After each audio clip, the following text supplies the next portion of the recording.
Essaouira, la bien dessinée, porte bien son nom. L'ancienne Mogador est la dernière étape de notre road trip marocain, la plus envoûtante et la plus fascinante, c'est sûr.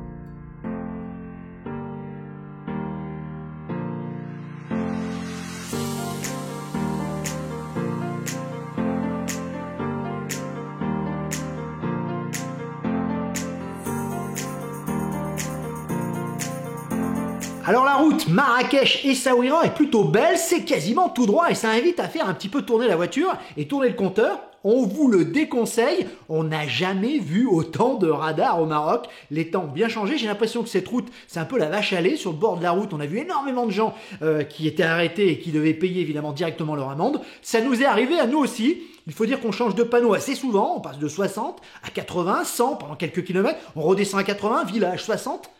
Je crois qu'on était à 68 sur une portion à 60, c'était tombé, on n'a pas vu le panneau. Allez hop, arrestation, évidemment radar, hop, on a dû payer, bon 15 €, c'est pas non plus énorme, mais il faut faire très attention. Sur toute la route, il y a au moins 5, 6, 7 ou je ne sais combien de radars, ça pourrait coûter cher.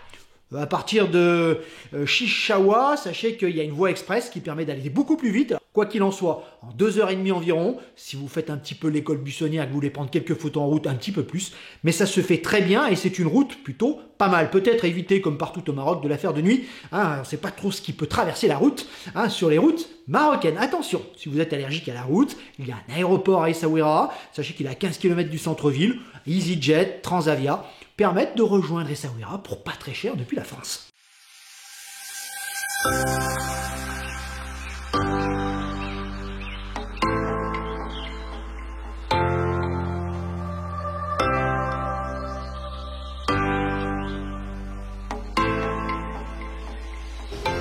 Bon, pour se garer à Essaouira, c'est quand même vachement plus facile qu'à Marrakech, il y a beaucoup plus de place. Enfin, vous verrez qu'au Maroc, le parking, c'est toute une aventure. Les mecs, ils chartérisent carrément les rues, ils sortent de derrière un arbre, vous demandent une obole, quelque chose. Si vous payez pas, et bien évidemment, ça chauffe un petit peu. Alors, c'est pas des milliers des cents, mais à chaque fois 10, 15, 20, en fait, il n'y a pas de parking gratuit quasiment, ou alors en plein milieu de nulle part. Sinon, il va falloir passer à la caisse. Les parkings, les grands parkings avec les barrières sont un peu plus chers, mais tout le long des remparts, vous avez les rues également dans la ville nouvelle. On peut se garer sans problème. Pas sans problème. Sans trop de problèmes.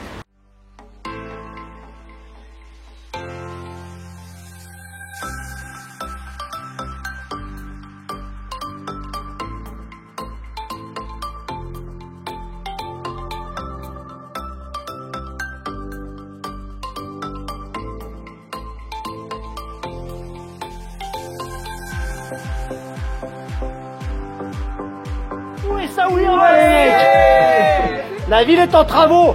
Bientôt, ça sera. Oh, elle va être belle.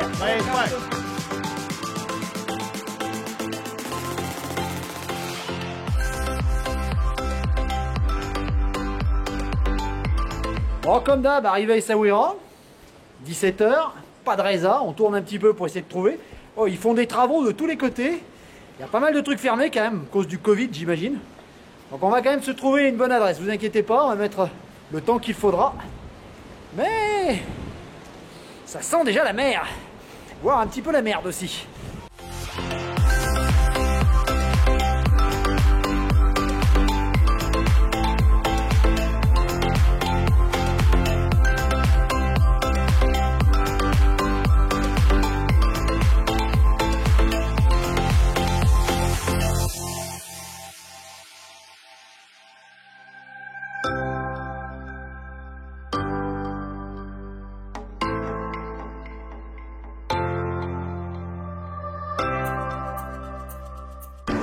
On a fini par la trouver, notre adresse dans Essaouira. Ça se mérite, hein. Une porte entrouverte, on la pousse. À l'intérieur, un petit trésor du XVIIIe siècle. Non pas un, mais deux riads. Superbes, finement restaurés. C'est la maison du Sud. C'est la bonne adresse qu'on vous propose sur Essaouira. C'est véritablement un endroit qui a une histoire et vous savez ma passion pour les vieilles pierres. Et ici, autant dire que si les pierres pouvaient parler, elles nous raconteraient des histoires. La maison du Sud.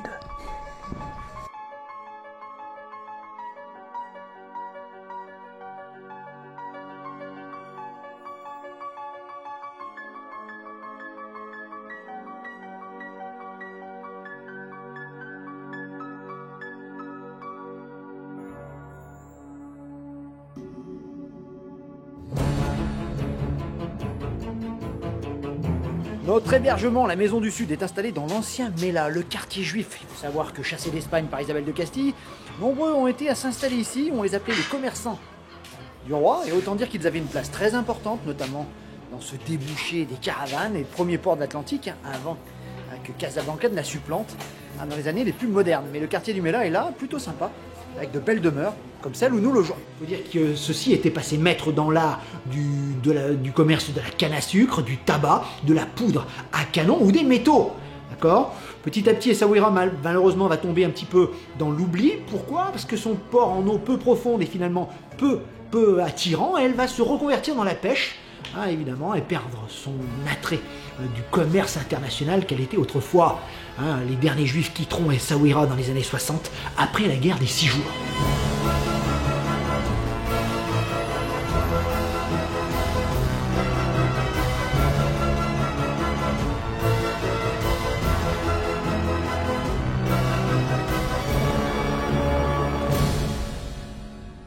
Vous serez surpris sans doute par le tracé de la ville avec ses grandes avenues rectilignes qui n'ont rien évidemment de typiquement arabe. Sachez que on doit les plans de la ville à un Français, je vous en parlerai tout à l'heure, et que Essaouira, je l'ai déjà dit, veut dire la bien dessinée, la bien tracée avec des belles rues de chaque côté, comme celle-ci et comme celle également du Mela où nous logeons.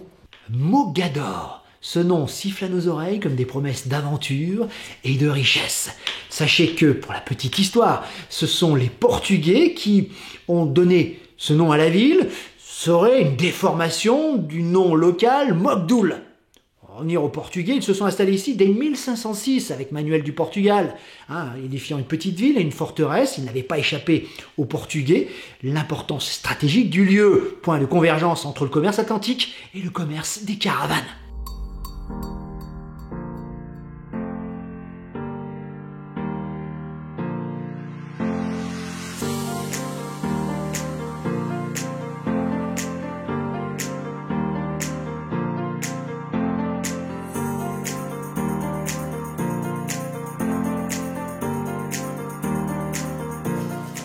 Jimi Hendrix a séjourné à Essaouira, ouvrant la voie au baba cool de tout poil. Et quelques musiques et quelques photos viennent le rappeler.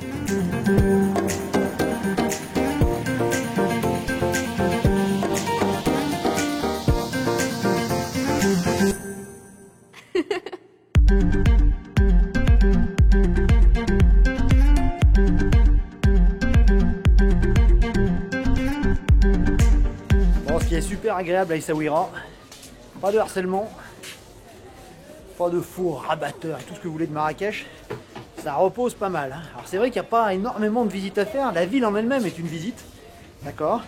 Et là aussi ça repose, et ça repose le portefeuille parce que faut aller faire un tour sur le rempart, aller voir le port, marcher, et se balader dans les rues, se perdre à Essaouira.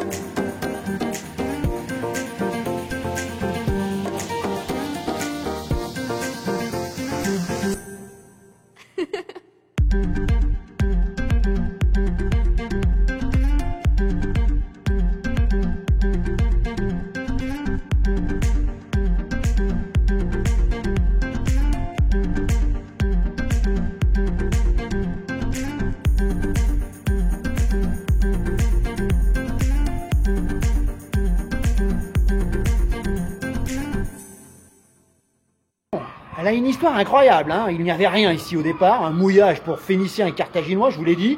Et puis c'est parti de la volonté d'un homme, Sidi Mohamed Ben Abdallah, qui a décidé en 1764 d'ériger ici une forteresse pour protéger le littoral des invasions étrangères, pour contrôler les tribus insoumises et en même temps ouvrir au négoce une nouvelle place. Terminus des caravanes, un trait d'union finalement entre l'Atlantique et la Méditerranée, l'Atlas, d'accord, et également les dunes du Sahara. Autant dire qu'il a réussi son pari, mais pour ce, il avait besoin de faire appel à un génie de la construction et de l'architecture, Nicolas Théodore Cornu, un Français, avignonné, passé aux Anglais quand même, hein, et qui a dessiné une ville ici à nul autre pareil, qui ne ressemble à aucune autre ville du Maroc, ça c'est certain.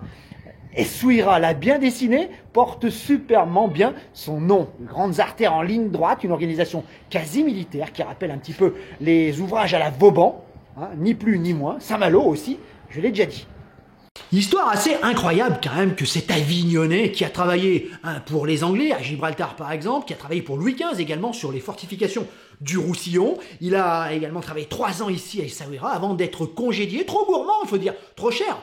Au dire du sultan, il a été congédié, on ne le reverra plus, mais en tout cas, il a laissé ici une des cités fortifiées les plus belles du monde, un peu à la Vauban. Mais c'est vrai que les fortifications d'Essaouira, elles sont vraiment étonnantes. Et quand vous descendez carrément au niveau des plages et que vous allez derrière un petit peu sur les rochers, là où on pêche un peu, je ne sais pas si c'est la palourde ou je ne sais quoi, et bien d'ici vous avez une très belle vision, une très belle vue sur les fortifications fantastiques d'Essaouira. À marée basse, on peut s'y mettre et regarder, contempler, c'est ce que j'ai fait. Et cette ville est vraiment très très photogénique.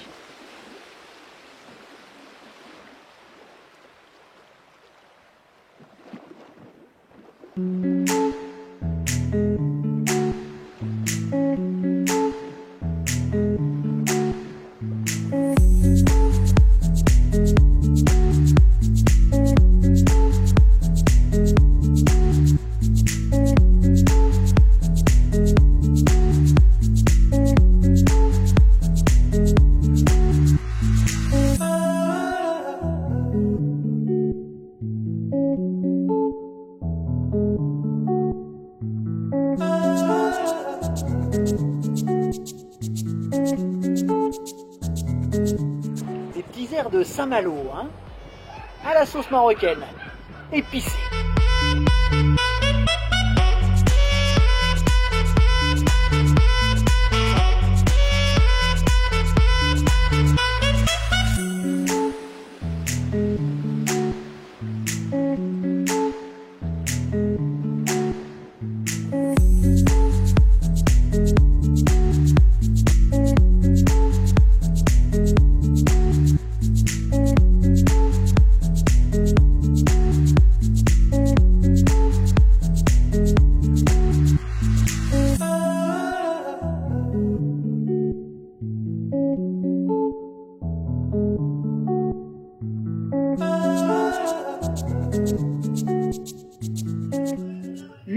Belle adresse, la belle adresse qu'on vous propose où manger à Essaouira, le patio. De rouge vêtu, ambiance un peu espagnole, des lampes et une décoration très fine. Et on va manger du poisson ce soir. C'est une Française qui tient l'endroit et ça se sent.